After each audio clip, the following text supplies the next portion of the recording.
नमस्कार दोस्तों। ड्राइविंग सीखने के टाइम में नया ड्राइवर का मन में एक सवाल होता है कि स्टीयरिंग व्हील को कितना घुमाएं ताकि गली का मोड़ में आसानी से कार घुमा सकते हैं। दूसरी सवाल, हम स्टीयरिंग व्हील को कितना घुमाएं ताकि कार का फ्रंट टायर कितना घूमेगा। बहुत इंपॉर्टेंट सवाल ये है।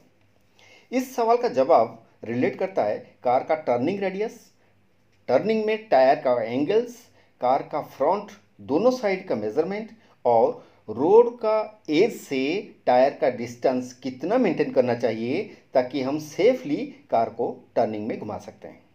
हमारे साथ बने रहिए, वीडियो को लास्ट तक देखिए। इस वीडियो में आपका सवाल का जवाब जरूर मिल जाएगा। मैं हूं आपका होस्ट प्रसन्न कुमार। माइंड ड्राइविंग स्कूल में आपका स्वागत है। अगर पहली बार आप माइंड ड्राइविंग स्कूल चैनल में है तो चैनल को सब्सक्राइब करने के साथ साथ घंटी को भी प्रेस कीजिए ताकि नेक्स्ट वीडियो आपको पहले मिल जाए।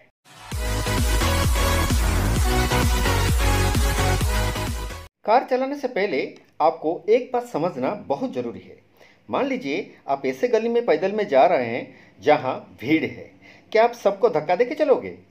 बेशक आप सबसे अपने शरीर को बचाते हुए चलोगे। वैसे ही जब आप कार में ड्राइविंग सीट पर है, रास्ते के ऊपर आपका कार चलने के लिए कितना स्पेस का ज़रूरत है, यानी कार का बॉडी कितना लंबा और चौड़ा है, ये बात आपको अंदाज करनी चाहिए। चौड़ा और लंबाई में हर कार सेम नहीं होता, लेकिन कोई भी कार में आप ड्राइविंग सीट पर है, आपका अंदाज सही बैठना चाहिए। वो कैसे, आइए देखते हैं। आजकल मॉडर्न कार में maximum front wheel power steering system होता है, जिसमें rack and pinion steering system का इस्तेमाल होता है। और हम जब स्टीयरिंग घुमाते हैं तो लेफ्ट साइड 1.5 राउंड और राइट साइड 1.5 राउंड, यानी कि टोटल 3 राउंड स्टीयरिंग व्हील घूमता है।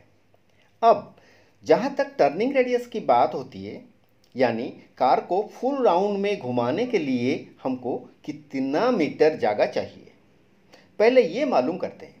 आपकी जानकारी के लिए बता देता हूँ, हर कंपनी का, हर ब्रांड कार का लेंथ, विड्थ, व्हील बेस समान नहीं होता और टर्निंग रेडियस में भी उस सब कारण फर्क आता है। किसी का कम, किसी का ज़्यादा। सामने आप देख रहे हैं कई कार का मेजरमेंट दिया हुआ है। मेजरमेंट mm के हिसाब से दिया हुआ है। जैसे टाटा नेक्सन, उसका length 3993 mm length, 1811 mm width, wheel base 2498 mm और turning radius 5.1 metres. Swift Dzire का 3995 mm length, 1735 mm width, 2450 wheel base, 4.8 metres होता है टर्निंग रेडियस।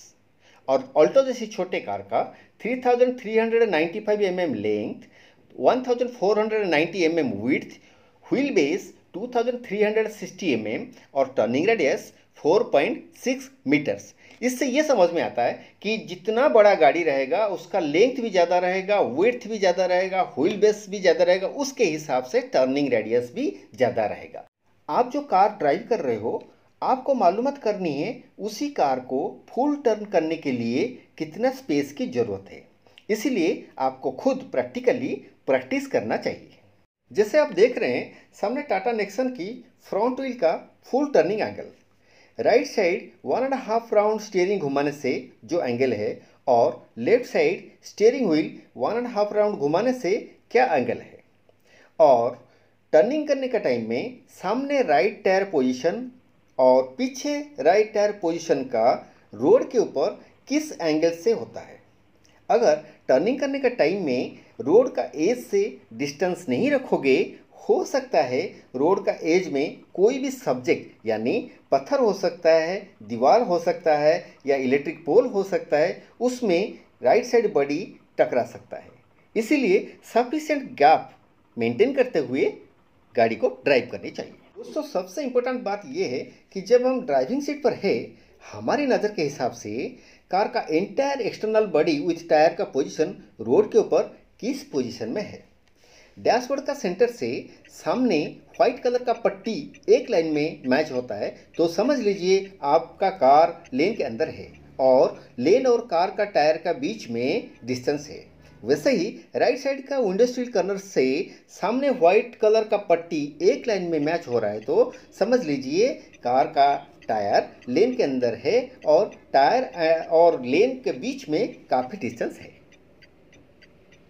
अभी चलते हैं स्ट्रीट के अंदर जहां हम 90 डिग्री टर्न दिखा सकते हैं। अभी सामने राइट टर्न करने वाला है। आप देखिए स्टीयरिंग व्हील एक राउंड से भी कम घुमाया हुआ है। क्यों? एक तो स्पीड कम है और दूसरा है एज से ज़्यादा गैप मेंटेन किया हुआ है। कभी भी याद रखिए टर्निंग में स्पीड जरूर कम होनी चाहिए और इंडिकेटर लाजिम देनी चाहिए। सामने हम राइट टर्न लेने वाले हैं और थोड़ा ज़्यादा स्पेस रखेंगे, राइट में थोड़ा ज़्यादा स्पेस रखेंगे ताकि हम ज़्यादा से ज़्यादा एक राउंड से नीचे हम स्टीयरिंग को घुमाने, आराम से घुमाने। देखिए घूम गया। अभी लेफ्ट टर्न लेने वाला है, हमको स्पेस ज़्यादा नहीं मिला तो 1.5 राउंड स्टीयरिंग को घुमाना पड़ता है। तो कभी एक राउंड भी हो सकता है, कभी आधा राउंड से ज़्यादा भी हो सकता है, कभी 1.5 राउंड के अंदर हो सकता है। अभी लेफ्ट टर्न लेने वाला है और आराम से धीरे से इंडिकेटर देते हुए हम स्टीयरिंग को घुमाएंगे। चलो अभी टर्न हो गया। सामने भी राइट टर्न लेने वाले हैं तो उससे पहले, क्योंकि सामने थोड़ा ट्रैफिक नज़र आता है, उससे पहले गाड़ी का स्पीड को स्लो कर देते हैं और इंडिकेटर देते हुए दोनों साइड ट्रैफिक देखते हुए धीरे धीरे हमको 90 डिग्री टर्न करनी है। भले हमको डेढ़ राउंड घुमाना पड़ जाए स्टीयरिंग को, कोई मुश्किल नहीं, लेकिन हमको संभाल के गाड़ी चलाना है। चलो अभी घूम गया, 90 डिग्री टर्न हो गया। तो मतलब ऐसे कोई कंस्टेंट नहीं है कि आपको 5.5 घुमानी है स्टीयरिंग को या एक राउंड घुमानी, ऐसे कोई कंस्टेंट नहीं है। अभी सामने जैसे राइट में हम जा रहे हैं, राइट में ज़्यादा स्पेस हमको मिल गया, ज़्यादा डिस्टेंस मेंटेन किए तो मैक्सिमम 0.5 के अंदर, 0.5 के अंदर हमारा स्टीयरिंग घूम गया और हमारा गाड़ी सीधा हो गया।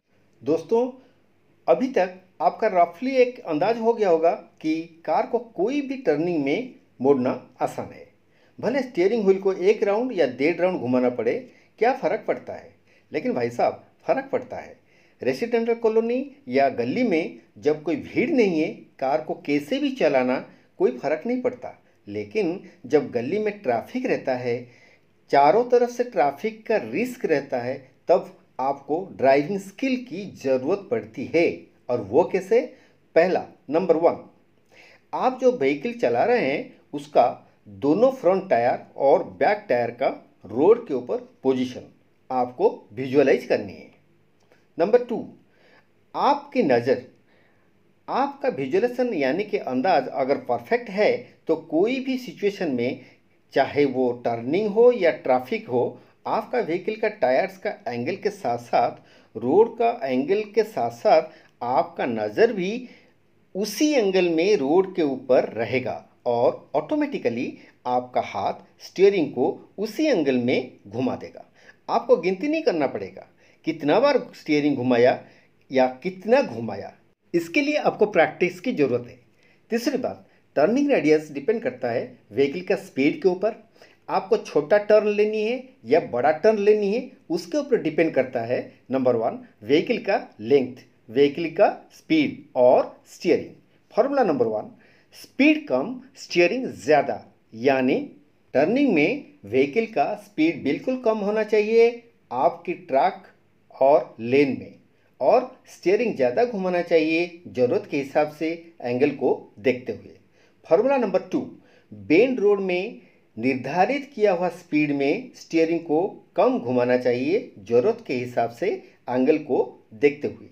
अगर आप नैरो स्ट्रीट में गाड़ी चला रहे हो तो चाहे वो रोड का लेफ्ट साइड एज हो या राइट साइड एज हो, उससे मैक्सिमम डिस्टेंस लेते हुए आपको स्टीयरिंग व्हील को टर्न करनी है एंगल को देखते हुए।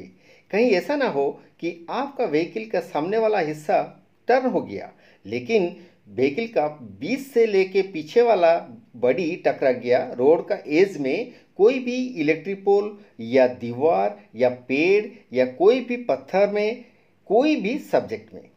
इसीलिए टर्निंग का काफ़ी दूर से पहले से ही आपको डिस्टेंस मेंटेन करना चाहिए अपना व्हीकल का लेंथ के हिसाब से। हर सिचुएशन में रोड के ऊपर ट्रैफिक को नज़रअंदाज नहीं करनी चाहिए, इंडिकेटर का इस्तेमाल करनी चाहिए और व्हीकल के ऊपर आपका कंट्रोल फुल होना चाहिए। दोस्तों, उम्मीद करता हूँ आपको आपका सवाल का जवाब मिल गया होगा। Thank you for watching.